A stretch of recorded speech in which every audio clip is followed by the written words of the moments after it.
Une équipe de 3 jeunes explorateurs YouTube décide de se rendre dans une forêt réputée maudite, connue pour la disparition mystérieuse de plusieurs personnes au cours des dernières décennies. Selon la légende locale, la forêt abriterait une entité surnaturelle qui piège ses victimes en leur montrant leur plus grande peur. Les explorateurs, armés de caméras infrarouges et de drones, promettent de passer 4 à 5 jours dans cette forêt et de documenter leur expérience en direct. Tout semble normal au début, mais à mesure que la nuit tombe, d'étranges événements commencent à se produire. Ils trouvent des objets personnels appartenant aux disparus et entendent des murmures incompréhensibles dans la pénombre. Jour 1, après-midi. L'équipe, composée de Max, Emma et Liam, arrive à l'entrée de la forêt des ombres. Une brève interview avec des habitants locaux montre leur réticence. Une vieille femme avertit « Personne ne revient.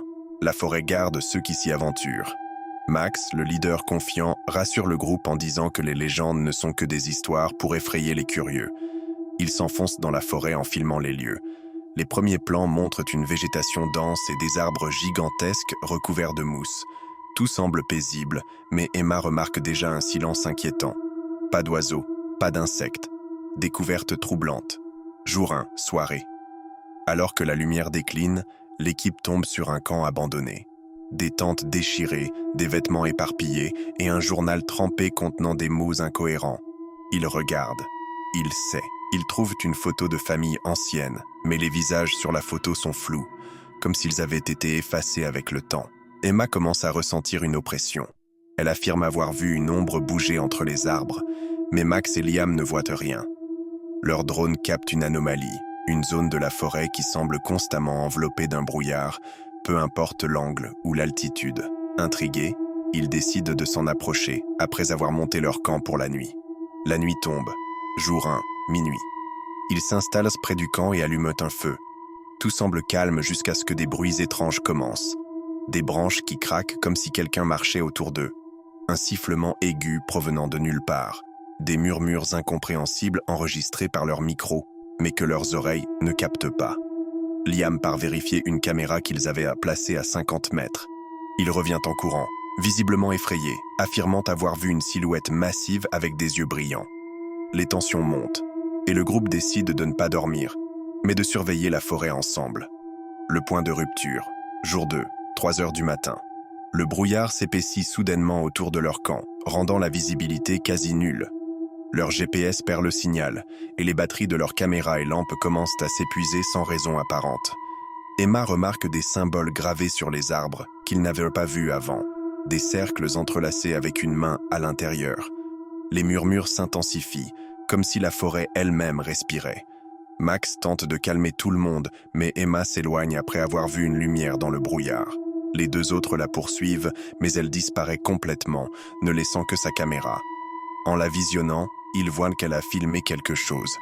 Une silhouette humanoïde noire, aux membres démesurés, qui se tient immobile derrière elle avant que l'image ne coupe brusquement. La poursuite. Jour 2. Aube. Désespérés, Max et Liam décident de quitter la forêt. Mais malgré leurs efforts, ils reviennent sans cesse à leur campement initial, comme si la forêt jouait avec eux. Au lever du soleil, Max entend la voix d'Emma l'appeler au loin.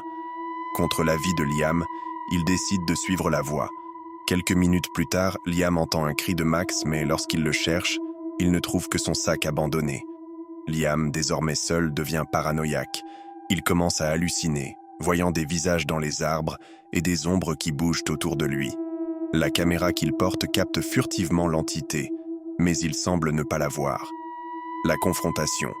Jour 2, tard dans la journée. À bout de force, Liam tombe dans une clairière.